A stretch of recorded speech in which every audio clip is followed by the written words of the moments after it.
Metal metre में आप सभी का स्वागत है। आज के सेशन की बात की जाए तो पूरे मेटल पैक में ऊपरी स्तरों से प्रॉफिट बुकिंग देखने को मिल रही है। आप जिंक देख सकते हैं 392 का भाव चल रहा है, लेड 197, एल्युमिनियम की बात की जाए 350 का भाव यहां पर नजर आ रहा है, कॉपर 1370 पर नजर आ रहा है। लगातार हमने कॉपर, जिंक, एल्युमिनियम में बढ़त देखी अच्छी खासी, उसके बाद आज के सेशन में प्रॉफिट बुकिंग देखने को मिल रहा है। ऐसे में ट्रेडर्स क्या रणनीति बनाए, क्या डिप में बाय करें या ऊपरी स्तरों से बिकवाली करनी चाहिए?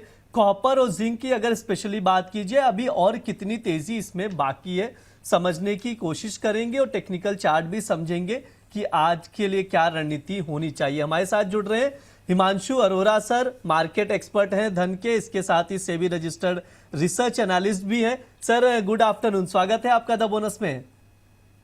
जी शुक्रिया, thank you so much. Sir copper से बातचीत करना शुरू करते हैं। 1370 का भाव चल रहा है, आज के सेशन में हल्की प्रॉफिट बुकिंग आई है। सर अभी भी बुलिश ही ट्रेंड है, क्या कुछ बदल चुका है? टेक्निकल चार्ट क्या कह रहा है सर कॉपर का? जी, यहाँ पर अगर हम इस चार्ट को देखते हैं, अगर एक पोजीशनल टाइम फ्रेम हम यहाँ पर देखें तो पोजीशनल टाइम फ्रेम के अकॉर्डिंग यहाँ पर हमें एक ट्रिपल टॉप सा पैटर्न जरूर देखने को मिल रहा है, जहाँ पर प्राइसेस थोड़े से रुक सकते हैं, जो कि हमने पिछले 2-4 दिनों के अंदर देखा भी। लेकिन अगर हम फंडामेंटल्स की तरफ फोकस करें तो फंडामेंटल्स में सिग्निफिकेंटली स्ट्रॉन्ग फंडामेंटल्स हैं। गोल्डमैन सैक्स की बात करें, जेपी मॉर्गन की बात करें, इन सभी ने हायर लेवल के टारगेट्स हमें प्रोवाइड करे हैं। जेपी मॉर्गन कहता है कि अप्रॉक्सीमेटली 3 से 3.25 लाख टन के आसपास का रिफाइंड कॉपर का शॉर्टफॉल हो सकता है 2026 में, और ये सबसे बड़ा डेफिसिट होगा पिछले कुछ सालों का। अपार्ट फ्रॉम दिस, अगर हम चिले की बात करें तो चिले ने भी प्रोडक्शन में कट किया है और ये सेकंड क्वार्टर का लगातार कट है। अगर हम फंडामेंटल्स पे फोकस करें, मैं गोल्डमैन सैक्स की भी बात कर रहा था, गोल्डमैन सैक्स भी ये कहता है कि ग्लोबल माइन सप्लाई जो है वो थोड़ा सा कट हो सकती है, वो थोड़ी कम हो सकती है चिले के और इंडोनेशिया की माइंस जो है वो बंद होने के बाद। तो ब्रॉडली अगर हम देखें तो फंडामेंटल्स बाय साइड की तरफ पॉइंट आउट करते हैं। सिर्फ यहाँ पर I would say technical resistance है, एक बार जो मार्केट में हमें वीकनेस देखने को मिल रही है, थोड़ा सा डिप है, जो कि एक स्ट्रॉन्गर मार्केट की पहचान भी है। प्राइसेस कभी भी एक ही डायरेक्शन में ऊपर नहीं जाते हैं, ऊपर जाकर वो करेक्ट करते हैं, वीक हैंड्स बाहर निकलते हैं, उसके बाद यहाँ से प्राइसेस ऊपर जाते हैं। सो वही एक प्रक्रिया जो है वो यहाँ पर चल रही है। तो थोड़ा सा डिप जरूर देखने को मिल सकता है, मे बी 1355 के आसपास, 1350 की रेंज तक, लेकिन उससे ज़्यादा नीचे यहाँ पर नहीं लग रहा। आई वुड से कि मेरा मेरा व्यू चेंज होगा कम से कम 1340 के नीचे जब प्राइसेस सस्टेन करेंगे, तभी यहाँ पर वीकनेस थोड़ी सी हमें देखने को मिल सकती है। उससे पहले ब्रॉडर मार्केट में स्ट्रेंथ ही है, थोड़ा बहुत साइडवेज मूवमेंट हमें जरूर देखने को मिल सकता है, साइडवेज टू बियरिश हो सकता है, लेकिन broadly it's a buy on dip kind of commodity for now. Fundamentals और टेक्निकल्स दोनों सेम चीज़ रिकमेंड कर रहे हैं। ठीक है, फंडामेंटल और टेक्निकल चार्ट दोनों यहां पर एक ही चीज रिकमेंड कर रहे हैं, जैसा सर बता रहे, बाय ऑन डिप की स्ट्रैटेजी बनाकर चलना है।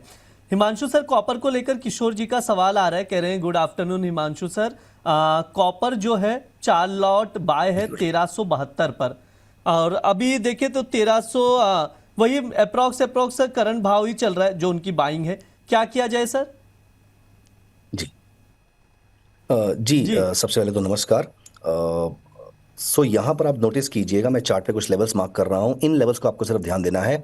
अच्छी बात यह है कि कॉपर में एक बार आज जो गैप डाउन ओपनिंग हुई है, उसके बाद मोस्टली आप नोटिस करेंगे इट्स अ कॉमन गैप, तो गैप फिल करने के लिए मार्केट यहाँ से ऊपर जाती है और जनरली सेम डे पे ही जाती है या फिर नेक्स्ट डे तक चली जाती है। आज थर्सडे है, कल फ्राइडे है, तो 2 दिन के अंदर आपको ये मूवमेंट आपको यहाँ पर देखने को मिल जानी चाहिए। तो आपका भाव तो कहीं पर भी नहीं जा रहा है, आप तब तक लॉन्ग पोजिशन में होल्ड रख सकते हैं जब तक कि 1364 के ऊपर प्राइसेस रहते हैं। आपके लिए चिंता का टाइम सिर्फ तभी आएगा जब 1364 के नीचे या फिर 1362 के आसपास ₹2 का और एक मार्जिन ले लेते हैं। 1362 के नीचे अगर प्राइसेस जाएंगे तो ही आपको घबराने की जरूरत है, जिसकी प्रोबेबिलिटी बहुत ज़्यादा नहीं है। तो यहाँ से प्राइसेस के ऊपर जाने की प्रोबेबिलिटी ज़्यादा है।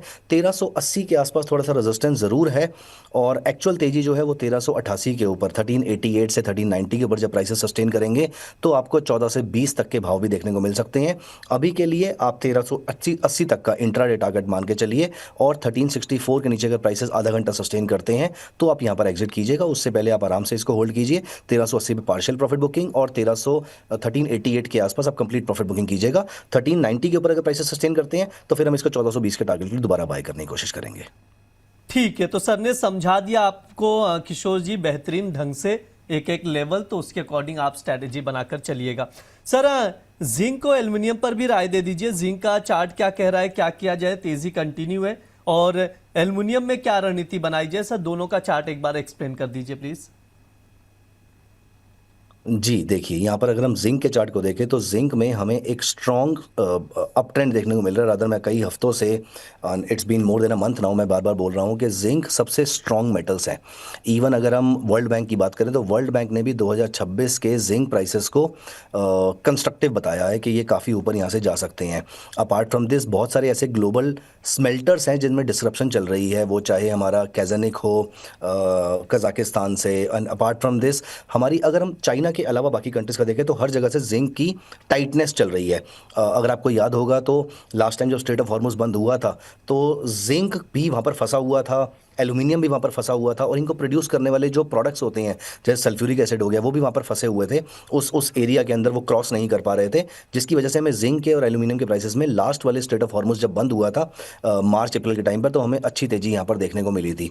सो प्राइमरली अगर हम देखें तो जिंक इज द स्ट्रॉन्गेस्ट और one of the stronger performing base metals over the last 1 year kind of thing. और स्मेल्टर्स का जो हमारा डिसरप्शन है वो जिंक के प्राइसेस को स्ट्रॉन्ग अप ट्रेंड यहाँ पर प्रोवाइड कर रहा है। तो जिंक में भी मैं यहाँ पर बोलूँगा कि dips are a buying opportunity. जब तक प्राइसेस 380 383 के ऊपर सस्टेन कर रहे हैं तब तक आप जिंक में आराम से पोजीशन बना के चलिए। Every dip can be seen as a buying opportunity.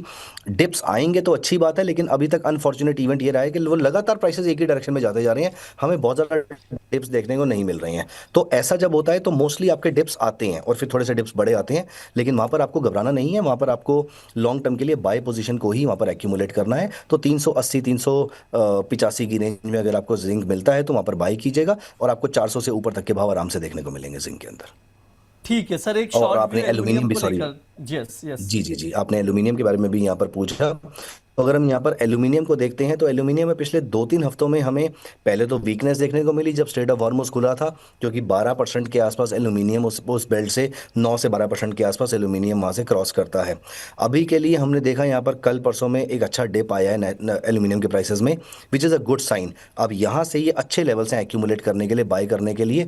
Short term traders के लिए स्टॉप लॉस रहेगा 348 रुपीज़ के आसपास का, और लॉन्ग टर्म ट्रेडर्स के लिए आपका 335 के ऊपर जब तक प्राइसेस चल रहे हैं, every dips can be seen as a buying opportunity. और आज के जो लेवल्स हैं वो भी बुरे नहीं हैं एल्यूमिनियम को एक्यूमुलेट करने के लिए। वहाँ पर भी आप करंट प्राइसेस पे भी अगर आप यहाँ पर देखेंगे तो एल्यूमिनियम ट्रेड किया जा सकता है। आप देखिए किस तरीके से प्राइसेस ने सपोर्ट के लेवल के आसपास से एक शानदार रिकवरी शो करी है, और ऐसे केसेस के बाद हमें मोस्टली तेजी देखने को मिलती है। तो यहाँ पर हो सकता है कि एक आधा दिन प्राइसेस यहाँ पर स्ट्रगल करें, लेकिन इवेंचुअली यहाँ से प्राइसेस 354 और 360 के भाव पे आपको देखने को मिल सकता है एल्यूमिनियम। ठीक है, ये सर की राय। सर एक छोटा सा सवाल भी था किशोर जी का, शॉर्ट में ही जवाब रखिएगा। एक लॉट एल्युमिनियम 346 पर बाय है, क्या किया जाए सर? लॉन्ग पोजीशन है, प्रॉफिट में ही है अभी। हाँ, अभी आप इसको आराम से होल्ड कीजिए और अपनी कॉस्ट पे अपना स्टॉप लॉस रखिए, सो दैट आपको कभी भी आपको इस ट्रेड में लॉस ना हो। तो अब आपका कॉस्ट ही आपका स्टॉप लॉस है। ज़्यादा से ज़्यादा 345 रुपीज़ का एक स्टॉप लॉस रख लीजिए, 1 रुपये और नीचे रख लीजिए, और 354 के आसपास पार्शियल प्रॉफिट बुकिंग कीजिएगा।